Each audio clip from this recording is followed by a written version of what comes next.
How will we power our future? Can we create a healthy and clean economy?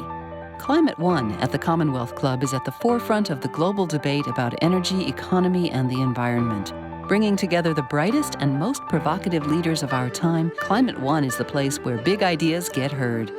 With thoughtful and insightful discussions on policy, business, science, and culture, Climate One founder Greg Dalton gets to the heart of the matter.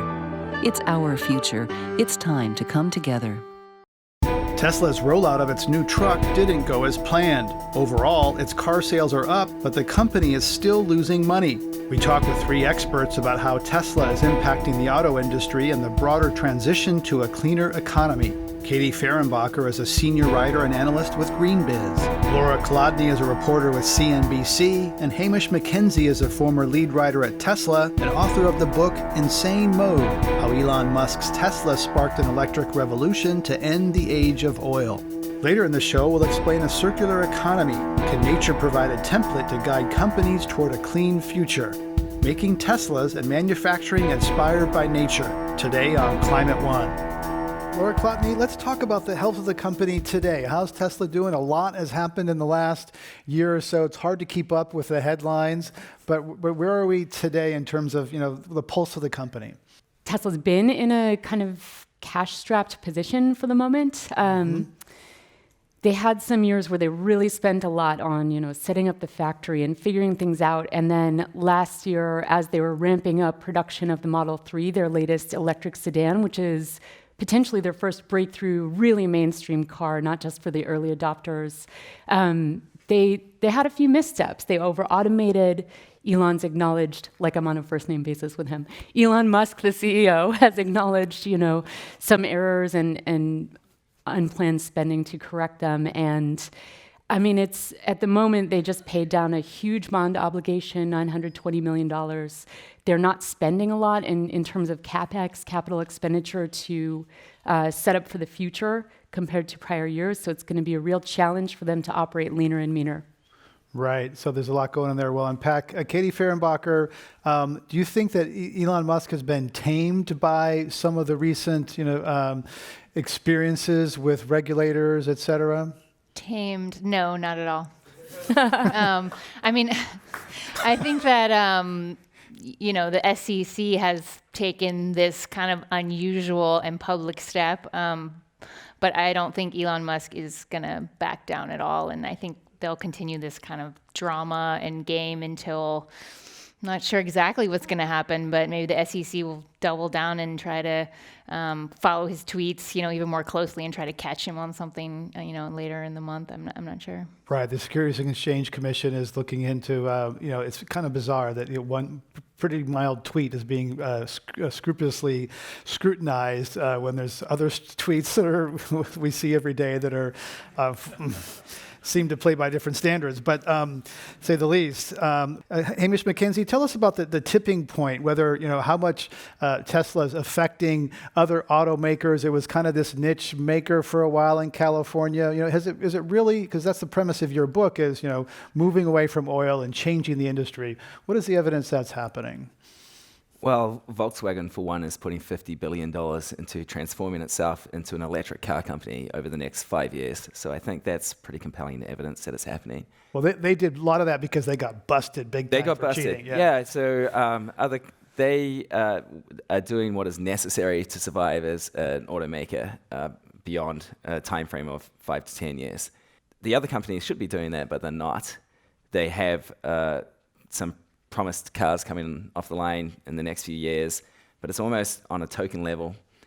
The tipping point, I think, well, if we're going to cast our minds forward and look back in history, we'll look at the advent of the Model 3 and see that in the space of a week since the announcement of the Model 3, there are about 400,000 orders for a car. People are lining up outside the stores to place pre-orders like people did with iPads and iPhones for Apple. And I think at that point, the traditional automakers would have looked up and said, damn. Yeah, they did, right? And I think also we'll see the burst of innovation and movement in China as they aggressively move into electric vehicles. And the slowdown of sales in the traditional market in China and the acceleration in the new energy market in China, which has taken place over the last 12 months or so, as a tipping point as well. That's the world's largest auto market. They have the most incentive to move aggressively into clean energy and autonomy, and I think China's going to be more important than the United States. So this is the general areas, this is the tipping point in terms of the market realizing it's going to shift. Laura, you've written about Tesla getting some big financing for Shanghai. Is a project in Shanghai I think it's a battery, or is it a gigafactory in Shanghai? Yeah. So how's it looking for Tesla in China? I feel like Tesla has this brand appeal in China. It's like whatever, Louis Vuitton or Coach or something. They are a designer brand, a luxury. They're well known. And again, that government push for new energy vehicles, which includes hybrids and hydrogen and things like that in China. But that's it's a strong wind, for Tesla. But it's going to be really challenging. They have this. They raised $500 million for a project that they project will cost around $2 billion. They've learned a lot about manufacturing in the States, taking over the NUMMI factory out here in the Bay Area, building the Gigafactory in Nevada. But that's still a lot leaner than what they had spent in the States, and it's in a market where they don't necessarily have a ready supply chain, the same, kind of assets as far as recruiting, networking. But I think financiers have shown willing to work with them, and yeah, their prospects look good if they can get that up and running, and it's not just a tent. Which is a reference to there's now a tented assembly line here in California. So, and that was because there were some problems with the Model 3 assembly line. Is that right, Laura? Or Katie? Well, it wasn't able to produce the volume of cars at the speed that they wanted. So they... Partly because it was overly automated? Right. Yeah. So they, basically Jerome, who's now the president, was kind of in charge of building this assembly line in a tent next door to the Fremont factory. I had heard him talk about it. It was a lot more linear. So it was one line across the building. I haven't been inside, but... And that's the way that auto companies have traditionally been. And Laura, you've written about how Tesla does everything different. The language they use, the processes they use, they're like anti-Detroit in every way. If Detroit calls something, X, Tesla's going to call it Y just because. Or Japan in that case, Japan, right? Yeah. Toyota, that's right. They want to own end-to-end the data, the process. They want to make a factory that makes factories, and in some regards they've been breakthrough. I think the battery architecture is the main thing. But that said, they do sometimes arrive at the same conclusions as other car companies, and you end up with things like this tent, and you end up with semi-automated, where you've got labor, manual work, and that's kind of interesting. It's like at a certain point, Silicon Valley has to appreciate Detroit and Texas, the predecessors, like art history. Nobody stands alone. We're all on the shoulders of giants, even if we have some new environmentally better ideas. There tends to be a bit of an attitude that Detroit and maybe Houston are stupid, why are they doing things a certain way, and it's easy to make 50,000 cars one way, but Katie Fehrenbacher, it's a whole different deal to make 1 million cars, right? Scaling is something with metal, not just chips or code. Scaling is something that the people in Detroit who've been doing it for 100 years, they know that that's hard. And Silicon Valley, sometimes there's an arrogance about that. Yeah, and Silicon Valley has had this issue kind of across clean tech, across all energy factors, where a lot of the investors from the internet age who wanted to get into green tech investing, they were pretty arrogant about it, and then invested a lot of money that actually was wasted and didn't produce a lot of new innovation. Laura Kolodny, is Tesla leading to the future of autonomous vehicles? Are they sort of where the industry is going on this, or not? They're distinct in their approach. I'm not sure they're the direction the industry is going. They have passed up, LiDAR as a sensor they think is necessary, it's a laser-based sensor. It sort of shoots out these lasers and senses from the time the light comes back how far away objects are, kind of creates a 3D map. That's a gross oversimplification, but I mean, they're not using LiDAR, and Everybody else is, and they're not. pretty much. And they're also, when you mentioned your friend drives hands off the wheel, you're not supposed to do that. When you see the autopilot updates to get them, in your in-vehicle app, you have to acknowledge you're not going to do that. And Elon Musk did it in an interview with Gayle King on CBS. And, it's somewhat disconcerting that they talk about it as full self-driving when it's not quite what I think the general public believes is full self-driving. It's glorified cruise control. It's an advanced driver assistive system, right? I don't know if that's the path others will take. I am impressed with their developers in a sense, but it doesn't seem like others are taking a related approach or inclined to follow Tesla's lead on that. Because I used to think that Tesla had these cars on the road, so they must be ahead because it's all artificial intelligence is all about the data. They have lots of miles. But Katie Fehrenbacher, maybe that's not the case. There's others, Waymo, others who are ahead of Tesla on this. Yeah, I mean, like you said, Waymo, GM's Cruise are investing heavily in full self-driving. But to Laura's point, I mean, I think it's very irresponsible of Tesla to even name it autopilot and kind of give this impression that people should be, have this full self-driving capability when kind of like, wink, wink, nudge, nudge, actually keep your hands on. But, it seems like clearly lots of customers are not doing that. Hey, Mr. McKenzie, what is, if Tesla's leading a move toward electrification, what are the oil companies doing about this? Are they opposing Tesla? Do they even feel threatened by it? Are they trying to put tax in the road? They feel very threatened, and any dip in demand for oil is going to hurt their business. And it's pretty evident that a big dip in demand is coming. There have already been oil crises through more minor dips than what would happen if electric cars came online in a major way. So there has been opposition. The Koch brothers are pretty active at funding disinformation campaigns against Tesla and Elon Musk in particular, or just to cover myself completely, mysterious outfits with innocuous-seeming names fund campaigns that attempt to discredit Elon Musk and Tesla in a way that is similar to campaigns that have been proven to be funded by the Koch brothers in the past. And so you see websites appear saying that Elon Musk is the great American swindler story, where it starts off with a video that calls him a foreign-born billionaire and playboy who likes to party with Hollywood celebrities. There's a website also that was set up and funded by one of these groups that was called Stop Elon from Failing Again. The oil companies have been involved with lobby groups that have funded efforts trying to slow down the transition to electric cars in the past, even pre-Tesla. It's not in their interests for electric cars to become popular. It's not. They are doing what is in the interest of their shareholders by doing everything they can to slow down the transition. That's how capitalism works. Now we're going to go in circles. The circular economy is mentioned a lot, but what does it really mean and how is it related to biomimicry?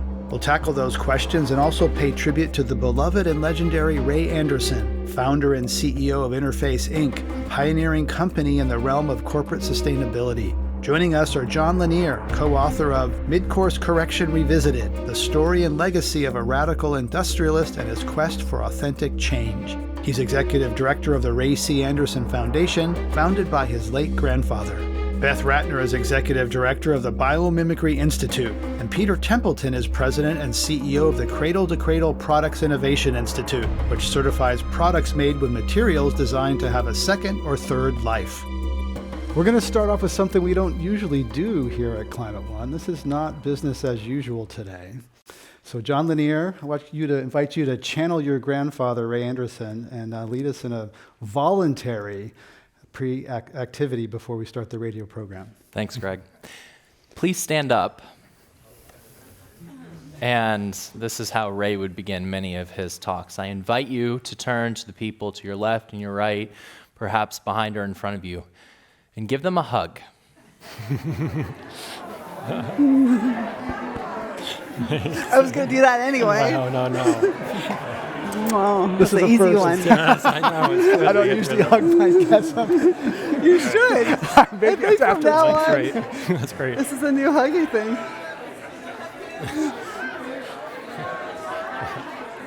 When Ray would begin his talks that way, he would then say, "Greetings, fellow astronauts on spaceship Earth."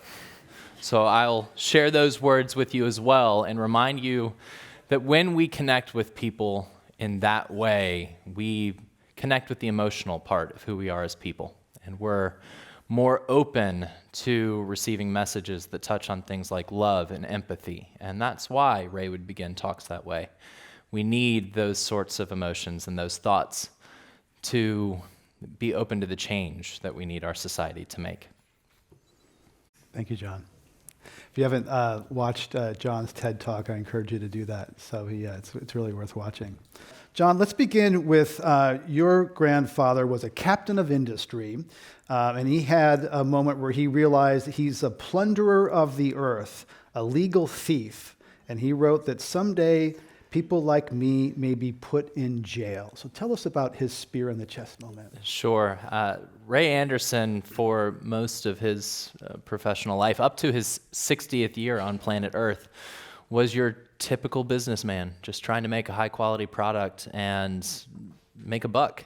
And he did that very well, growing Interface into the world's largest carpet tile manufacturing company, doing about $1 billion a year in sales in 1994. But that was the year when people began asking Interface a question. One of those people is in the room here today, John Picard. What is Interface doing for the environment? That question then made Ray open to reading a book. And the book was The Ecology of Commerce, written by Paul Hawken, that charged business and industry as the sector responsible for the greatest amount of environmental degradation, but the only sector large enough, well enough organized, and capitalized to fundamentally solve the environmental challenges that we have. Reading that book was an emotional experience for Ray. That was what he called his spear in the chest moment, when he realized he was this plunderer of the earth. And from that day forward, he was committed to making his business, Interface, a publicly traded industrial manufacturer, as environmentally sustainable as possible, so that he wouldn't have to be that plunderer, that legal thief that he referred to himself as. Peter Templeton, tell us, we hear circular economy. What is that for people? That gets thrown around a lot. Some people here are deep practitioners of it. Some people maybe have trouble defining it. Help us understand, what is the circular economy? The circular economy challenges us to look beyond the traditional take, make, waste approach of the linear economy as it exists today to overcome some of the challenges that Ray has talked about facing us as a society by looking at where the opportunities exist for us to recover those materials, to retain their value and repurpose and regenerate them into new products that can continue in perpetual cycles of use. And the idea is that they're not less bad, right? The second generation should be better. It's not just like going down cycling, I think is the term, right? Yes, we're looking to upcycle to find greater value in these products and materials through each use. So let's get real specific about materials. Beth Ratner, walk us through a potato chip bag and tell us, there's so much packaging. And in our house, we collect the snack bars and we take them back to the sports store because they think they're going to be recycled. Like, walk us through a potato chip bag and all the materials used in there. Well, I have to credit Janine Benyus, who's in the room today, by the way. Janine has this beautiful quote, which is, imagine if everything we made was functionally indistinguishable from nature, right? That's the goal, because when you walk into a forest, that whole forest is working toward a single common good, which is the protection of the forest. That's its survival strategy. It's not going to take you out in the hopes that I'm going to win, only to find out that I'm going to need you later, right? And so the same is true for the potato chip bag.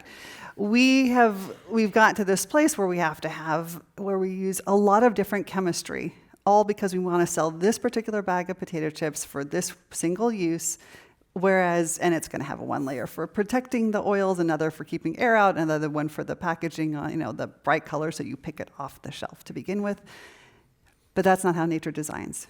It uses a very small, limited palette, but it uses structure to create very different functions. So once you have these different structures in place, now all of a sudden you can achieve amazing new capabilities. You can have bumps that shed water. You can have ridges that actually channel specific, bacteria or repel that bacteria. We can do things with structural color. We don't have to use pigments and dyes. We don't have to make our rivers the colors that they are in Asia by dumping 450,000 gallons of wastewater in there every day because we want to look good. It's all about rethinking that palette of materials and structure. What's structural color? Prismatic color is hitting every surface all the time, and our eyes pick that up. It is canceling out every other color of the spectrum, let's say, except for blue, right? So now I'm wearing blue, and the great thing about a structurally colored design fabric, Tamed, back 20 years ago, a company out of Japan, they created the first structural color fabric. It was a little shiny, though, and disco didn't take off the way it was supposed to. So unfortunately, people stopped buying that. But there's a new group now that is looking to the blue tarantula for very even blue color. Now, all of a sudden, we could have blue jeans that don't toxify the water supply. When water becomes what oil is, we're going to wish we made our clothes really differently. Beth Ratner, a lot of people are probably thinking about recycling, okay, but there's a bit of a recycling problem right now. Now that China has stopped accepting, China doesn't want to be the dumping ground. They want to be, first they've been the factory floor. They want to kind of move up the value chain. So what is that doing to recycling? Because it's kind of got a black eye these days because people aren't sure, is this really going where I think it's going to go? It's a really important question, and I'm going to pivot a little bit on it only because there's so before I was biomimicry, after the management consulting and before biomimicry, I was with Cradle to Cradle for a number of years, and there's this fundamental recognition that we are making things out of the wrong other things, right? If you look at how nature makes everything, us included, it's mostly carbon, it's hydrogen, it's oxygen, it's nitrogen. That's the most abundant set of elements that exist. At the very, very bottom of that would be the trace elements, the aluminums, right? And so we can talk really, frankly, proudly about our aluminum recycling, but the truth is we should be looking at the more abundant set of elements. And that is when we start talking about pulling carbon out of the air, taking it from source emitters, pulling methane off of farms, and creating new kinds of stuff, new kinds of plastic, the way that New Light Technologies is doing with air carbon or Blue Planet is doing with concrete. That's the recycling story we should be telling. So we should so back up and start using what are we making stuff out of? What are we making stuff Make out it of? out of the abundant things, not the scarce things. That's right. And that would sound like that would be cheaper if you're using something that's abundant rather than scarce, right? It solves a couple problems. Yeah, it solves a couple problems. Go ahead, John. John Lanier. I want to highlight something about the concept of recycling. It is considered this remarkable green practice, and it is. We should celebrate how far we've come in that space and mourn the fact that we've lost the ability to recycle plastics in China. But when you think about the circular economy, recycling is not the answer or the solution to advancing the circular economy. It's an answer, but actually one of the weakest ones. And I would point to the work of the Ellen MacArthur Foundation, some of their thought leadership in this space, and the graphic that they use to depict all of the ways in which a circular economy would work. They show multiple loops. They're not the only ones who have shown this. Ray wrote his book originally and had similar graphics. But the number of loops are important because the tighter ones, things like reusing an item, that's a circular economy practice that keeps things at the highest value. Exactly. The cycle's actually at the end. Reduce, reuse, it's the last recycle. one. It's what we should do as a last result before we throw something in a landfill. So we have to be championing the more impactful circular economy solutions. And so, Peter Templeton, what are companies doing to sort of step up and use better materials from the beginning that maybe don't need to be recycled? So take us back further upstream. Well, and I want to add to this thread here and say that the starting point for us is always going to be safe materials. We want to be looking at safe and circular. So we are looking at the material health of those components to make sure that when we're perpetuating those materials, not only are they good for the health of the people and our planet, but they also have the maximum options for use in the future, because we know that they're not going to cause unintended harm or consequences. So that's a starting point for us. And what is really beautiful is seeing so many organizations that are rising to that occasion, seeing the opportunity that exists around this when they do take those steps to be able to continue to create value from their own products by reclaiming those products through cycles of use. And there are many different examples of that we see in products as services these days, when we look at just challenging our concepts of how things are delivered, like lighting with Philips Lighting Signify, now moving into a model where they're being able to provide lighting as a service to organizations so that they take on the responsibility for those materials through their life cycle. They maintain those light bulbs, those fixtures, and maintain a cycle through which they can reuse those and repurpose them beyond their immediate use. But the client benefits from that, from lower upfront costs, and of course, having the continued use of light throughout for its purpose.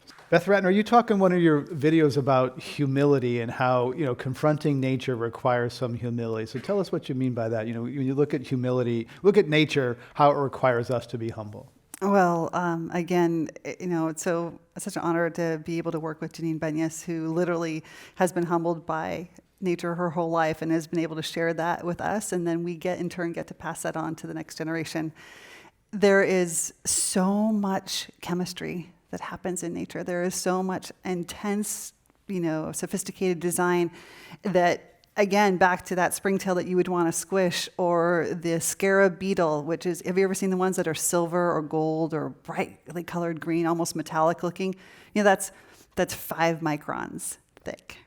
It's super, super thin. Even my adorable nieces are scared of bugs. They're scared of spiders. But we've been able to turn that around for them because we talk about all that they can accomplish. The tensile strength of the spider web itself. Like I said, the vibrant colors that are produced on the beetle from those tiny, tiny layers of chitin. And by the way, 5 microns is like 1/10 of your human hair. We're talking about a very thin layer that's able to just generate immensely gorgeous colors. How can you not be humbled by that? How can you not look at how nature makes something so beautiful and so small, and then what we do when we're trying to make color ourselves or structures ourselves? Podcasts of this and other Climate One shows are available wherever you podcast. I'm Greg Dalton. Thanks for joining us. We'll see you next time, everybody. Thanks.